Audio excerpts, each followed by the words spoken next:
Happy Sabbath for all of you and blessing Sabbath for all of you. Aku berdoa di sini semoga kalian di sana dalam keadaan baik-baik, sehat-sehat selalu dan dalam lindungan Tuhan dimanapun kalian berada. Di video kali ini kita akan baca firman lagi dan hari ini adalah hari Sabat. Jadi Sabat berkat buat kalian dan kita lanjut lagi firman Tuhan. Di video yang lalu tentang belas kasihan Yesus terhadap orang banyak. Karena banyak orang yang datang kepada Yesus sampai yang sakit lah, yang susah hatinya, yang banyak masalah dan berbeban berat. Mereka ingin disembuhkan. Dan Yesus berbelas kasihan melihat orang-orang itu ya, sama kayak orang lagi panen. Jadi kan harus dituai ya. Jadi manusia itu juga dituai karena mereka sudah mau menyerahkan dirinya, sudah mau menerima Yesus sebagai juru selamat. Di sini Tuhan Yesus mau juga banyak penyabit. Penyabit itu orang-orang yang melayani, yang mengajari mereka. Makanya siapa orang yang sudah dipilih di terang, contohnya seperti aku, sudah lahir di terang ya. Tuhan sudah kasih pilih aku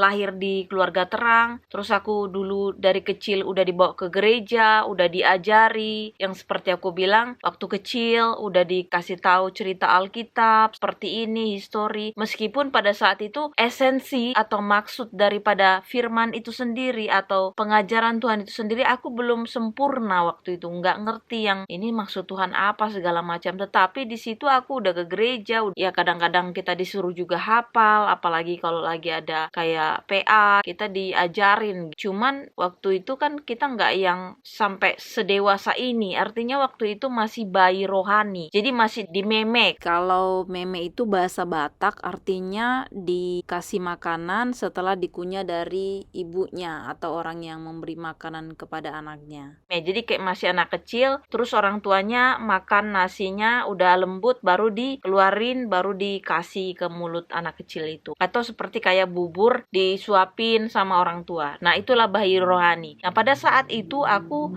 masih seperti itu, masih yang ibaratnya kan diajari ya, baca-baca buku tentang ini, tentang itu firman Tuhan. Sekarang sudah 37 tahun dan bulan 6 ini 38 tahun, sudah mau 40 tahun aku umurnya. Kalau aku masih jadi bayi rohani lagi, masih harus dituntun-tuntun terus, ya kapan bisa kita melayani dengan orang-orang yang belum mengenal Tuhan? Atau kapan kita bisa cerita tentang kasih Tuhan itu? Kalau sudah sekarang, apalagi pada saat menuntun aku, menyembuhkan aku dari sakitku, aku di sini tergerak dan dipanggil Tuhan untuk memberitakan Injil, walaupun lewat channel YouTube atau apapun ya. Karena sekarang pandemi juga kita nggak bisa, dan satu hal juga kalau keluar pun kita kasih tahu, kita nggak boleh memaksa orang. Yang penting kita lakukan, kita berbuat baik sehingga dia lihat terang itu. Jangan kita udah lahir di terang, perbuatan kita gelap. Jadi Tuhan tidak suka ya. Makanya di sini kalau kalian sudah dipilih, lahir besar di terang ya, udah dari kecil dibawa ke gereja, terus diajarin semua, kalian harus bertumbuh. Jadi harus jadi dewasa rohani juga, bukan hanya badannya secara fisik dewasa, tetapi juga kerohaniannya. Memang tidak mudah, itu butuh proses. Tapi kalau kalian mau, kalian mendengar suara Tuhan memanggil kalian, kalian pasti bisa. At least kalau nggak bisa mengabar Injil, dari perlakuan kalian terhadap teman-teman kalian. At least kalau kalian juga nggak bisa bantu, jangan nyusahin orang. At least kalau kalian nggak bisa memberkati orang, setidaknya memberkati maksudnya memberikan materi gitu, kalian bisa mendoakannya. Lewat doa itu juga kalian sudah melakukan kehendak Bapa ya. Jadi di sini kita akan lanjut lagi ya, supaya videonya nggak lama-lama. Kita berdoa dulu. Bapa Surgawi, terima kasih Bapak untuk hari Sabatmu ini Bapak. Pagi ini kami bangun, kami menghirup udara segar, badan kami terasa sehat dan segar Bapak. Terima kasih untuk itu Bapak, karena itu adalah berkat yang begitu besar buat kami, begitu besar buat kehidupan kami, karena tidak bisa dibeli Bapak kesehatan itu. Bapak di surga, kesehatan yang Kau berikan adalah kasih karunia. Tidak ada yang melebihi itu Bapak. Terima kasih untuk itu Bapak. Saat ini anak-anak-Mu akan membaca firman-Mu Bapak. Kiranya firman-Mu ini berakar, bertumbuh dan berbuah. Bapak di surga, ajar-ajari kami Bapak, supaya kami mengerti maksud dan tujuan-Mu mengatakan firman ini, supaya kami tahu Bapak menjalankan di kehidupan kami dan menjadi kemuliaan bagi nama-Mu saja. Bapa di sorga, hapuskan segala dosa dan pelanggaran kami. Kami berdoa di dalam nama Tuhan Yesus, Juru Selamat kami yang hidup. Amin. Kita akan lanjutkan lagi di sini. Jadi ini aku langsung ambil 2 judul karena di sini tentang ke-12 rasul atau murid-murid Tuhan Yesus ya. Dan di sini juga kalian bisa baca di rumah atau di mana saja kalian bisa baca ya. Kalian kan di telepon juga bisa kalian download Alkitab karena sangat simpel. Jadi kalian nggak perlu juga bawa-bawa berat kalau kalian nggak punya, di mobil, di bus, di mana kalian bisa ada waktu kalian baca. Oke, sekarang aku akan kasih ayatnya. Matius 10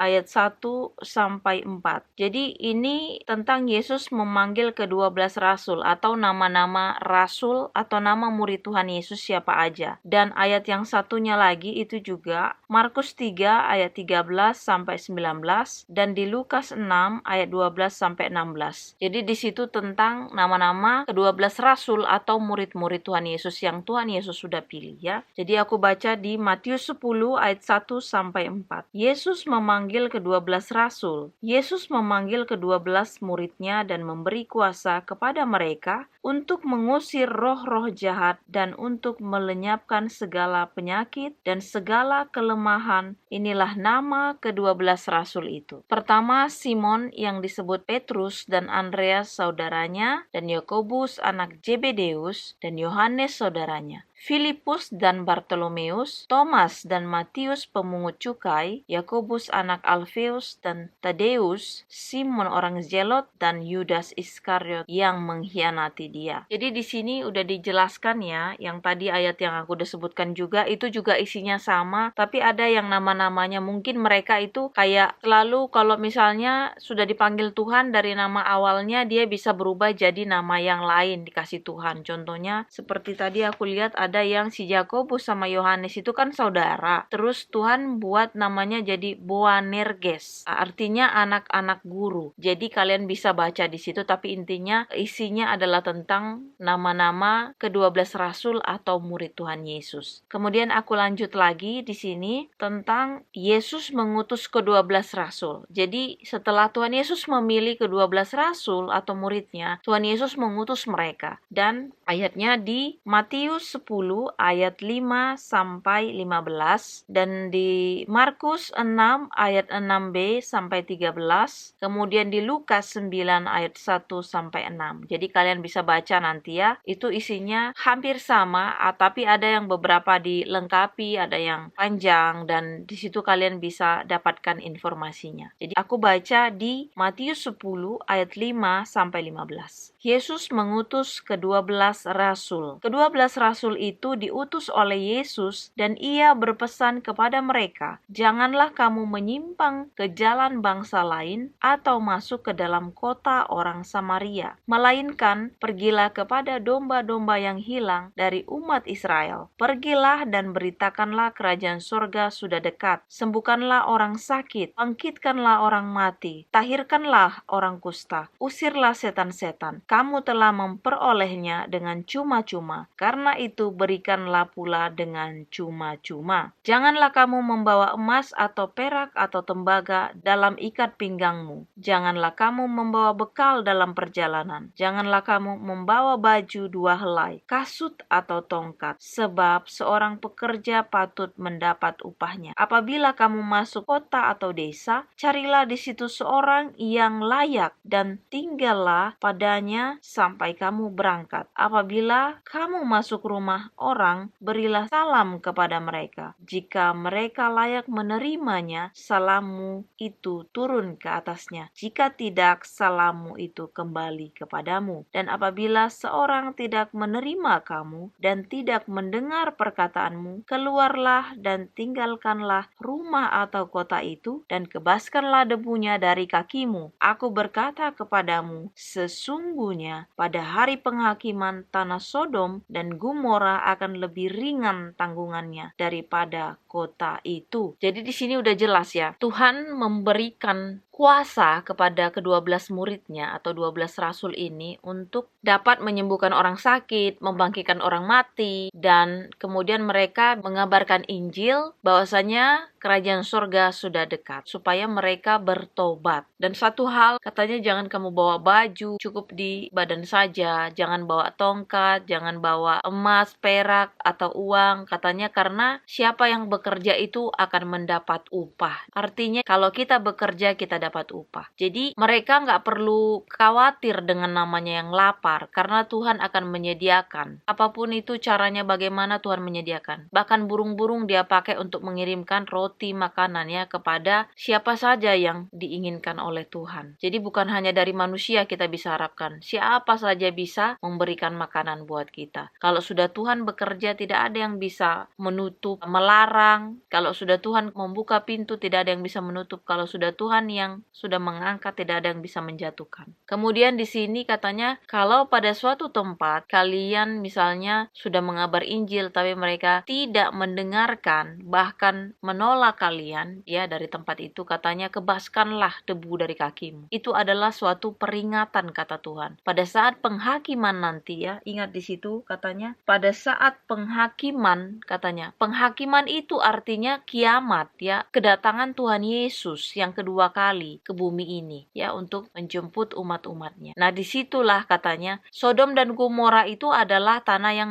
dihanguskan, ya karena begitu dosanya, bejatnya, penuh dengan, pokoknya itu udah kacau balau lah. Kalau mau dengar ceritanya Sodom itu adalah daerah yang di bumi hanguskan karena kejahatan. Pokoknya semua segala kejahatan adalah di situ. Kalau pada saat si murid Tuhan Yesus ini pergi ke suatu tempat, dia ditolak, ya udah diperingatkan segala macam, bahkan mereka mengusir ya para ke-12 rasul ini, katanya kebaskanlah kakimu. Dan pada saat penghakiman katanya bahkan Sodom dan Gomora lebih ringanlah tanggungannya. Artinya udah lebih parah dosanya yang menolak ke-12 rasul atau murid Tuhan Yesus itu daripada Sodom dan Gomora. Padahal mungkin desa itu nggak melakukan kejahatan, tapi karena menolak malah mereka lebih besar dosanya, ibaratnya seperti itu. Jadi bersama Tuhan itu seperti aku bilang juga tidak perlu takut, ya. Kata Tuhan juga sama mereka diingatkan, kalau kamu bisa menyembuhkan orang sakit dan sebagainya, kalian tidak perlu meminta balasan, katanya. Meskipun itu ya pasti orang mengucap syukur, ya terima kasih gitu. Tetapi ibaratnya nggak boleh kalian itu seperti, oh aku menyembuhkan si A, jadi kamu harus bayar sekian gitu. Itu namanya sudah mencari keuntungan, karena Tuhan memberikan kepada ke-12 rasul itu adalah cuma-cuma. Jadi kalian juga harus memberikan itu kepada orang-orang yang kalian tolong cuma-cuma. Jadi artinya semua berkat pun berasal daripada Tuhan, apapun itu. Makanya aku bilang orang dikirimkan Tuhan ke kita, itu kalau nggak Tuhan yang gerakkan, siapa lagi? Ada orang mungkin yang nggak pernah kenal atau bagaimana, suatu mujizat yang Tuhan kerjakan, itu nggak manusia itu. Kalau misalnya ada orang yang bisa bantu sampai sekian banyak, tiba-tiba begitu yang gerakkan itu berarti Tuhan. Kalau misalnya kita berpikir, mana adalah manusia yang sampai sebaik itu. Kalaupun ada, nggak mungkin terus-terus. Jadi makanya sifat manusia itu udah pasti hitung-hitungan. Jangankan kalian, aku aja juga kan sifatnya, ya aku punya daging. Jadi udah pasti hitung-hitungan juga. Karena apa? Karena aku juga masih manusia. Aku bukan orang yang maksudnya yang jadi malaikat yang terus-terus. Tapi kalau memang itu digerakkan Tuhan, aku bantu. Dan kalau memang ada, pasti dibantu. Tapi kalau memang kita nggak bisa, seperti yang dibilang, kalau ya katakan ya, kalau ibaratnya ada katakan ada, nggak berbelat-belit. Dan lebih baik kita katakan jujur sejujur-jujurnya daripada kita bilang manis-manis ternyata hal itu tidak baik. Atau ya makanya dibilang orang tuh jujur itu menyakitkan, tetapi lebih baik sekarang dikatakan daripada nanti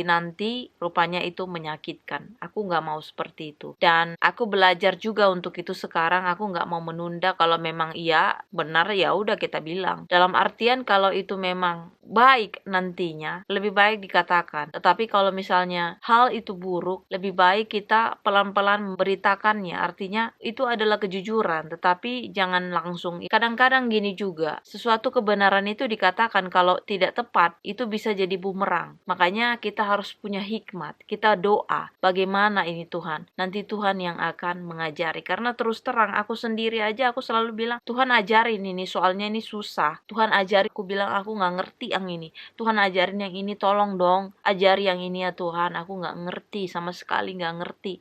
Atau mungkin aku ragu-ragu ini bagaimana. Dan pastinya kan kita bukan hanya nunggu aja dari Tuhan, pasti kita cari informasi, contoh dari internet, atau tanya orang yang udah berpengalaman, dan sebagainya seperti itu. Tuhan kasihkan ke dalam hati kita, ke dalam pikiran kita, jadi kita bisa menerangkan. Tuhan juga bisa sampaikan, cuman kan kita nggak bisa berdiam diri aja, kan kita harus cari informasi tersebut, baru kita mengerti, baru kita paham maksud Tuhan. Jadi segala sesuatu yang baik kita pelajari. Dari jahat pun kita, segala sesuatu yang jahat kita juga bisa pelajari. Yang penting kita berhikmat. Jadi bukan kita terpengaruh dengan kejahatan itu, tetapi kita mengambil hikmat. Artinya, oh, kalau pada saat seperti ini ternyata akan berakhir seperti ini gitu. Jadi dari yang baik dan yang jahat itu juga kita bisa memetik segala sesuatu yang baik. Ya, kalau kita memang contoh, pada saat kita melihat orang yang berbuat baik, kan kita tergerak untuk melakukan hal yang baik. Yang jahat, kalau pada saat orang melakukan yang jahat, kita kan pasti tergerak untuk, kalau ini kita dekat dengan Tuhan ya, kalau kita dekat dengan Tuhan, pasti kita akan mengatakan, oh perbuatan itu nggak baik, mengakibatkan seperti ini, aku nggak mau seperti itu. Tetapi kalau setan, manipulasinya apa? Manipulasinya udah lakukan aja, kan orang itu udah nyakitin lu, ya udah buat aja gini, kan begini kan, nah, biar dia tahu rasa segala macam. Nah itu manipulasi dari si setan. Dan kalau kita sudah dekat dengan terang, atau kita lahir di terang, atau kita juga udah dekat dengan Tuhan Yesus, kita harus bisa membedakan. Kalau kita melakukan kejahatan, itu tadi aku bilang, memang menyenangkan, tetapi menyenangkan hatinya si jahat, si setan, ya, bukan menyenangkan hati Tuhan. Nah, itu kalian sudah harus benar-benar di dalam hati. Tetapi, seperti aku bilang, bukan berarti kita mencintai segala hal yang jahat itu. Pada saat kita dihadapkan ke yang jahat, atau contoh, kita berteman, tapi si teman ini selalu aja negatif bawaannya, selalu ada begini. Nah, bukan berarti kita nggak bisa berteman, kita berteman, tetapi kita pelajari dalam artian seperti ini. Oh, ini nggak bagus sifatnya, begini. Nah, kita bisa juga mendoakan dia, kita juga bisa menasihati dia. Tetapi, kalau dia mau dengar, nggak bisa kita paksa juga, seperti kita bilang. Makanya dibilang kita bisa memperingati mereka, tetapi kita jaga diri, jangan pula nanti kebablasan. Banyak orang bisa atau pintar menasihati orang, tetapi menasihati dirinya sendiri, keluarganya, ya, dan lain-lain dia nggak pandai. Makanya jangan sampai seperti itu kita. Bisa ngomongin orang, tapi dirinya sendiri, keluarganya, anak-anaknya, nggak bisa dinasihati dia. Apa nggak malu kayak gitu? Jadi makanya aku bilang sekarang sebagai yang diterang memang seperti kayak bumerang kadang-kadang. Tetapi kita harus ingatkan. Makanya seperti aku bilang juga, kalau mengingatkan orang itu juga jangan kita paksa. Karena apa? Nanti orang ngelihat dia menasihat orang itu keras banget gini-gini. Sementara keluarganya berantakan. Contoh kayak gitu. Jadi kita harus juga melihat. Kalau orang itu minta nasihat atau apa, kita terangin, kita nasihati. Tapi kalau orang itu cuman minta supaya kita cuman ngedengar, ya udah dengerin aja. Jangan kita berkomen gitu. Ya itu pun tapi memang sulit ya. Makanya aku bilang berhikmatlah. Kita minta kebijaksanaan dari Tuhan. Karena hanya Tuhanlah yang memampukan kita. Itu aja jawabannya. Seperti murid-muridnya juga kan Tuhan yang memberkati. Tuhan yang memberikan kuasa.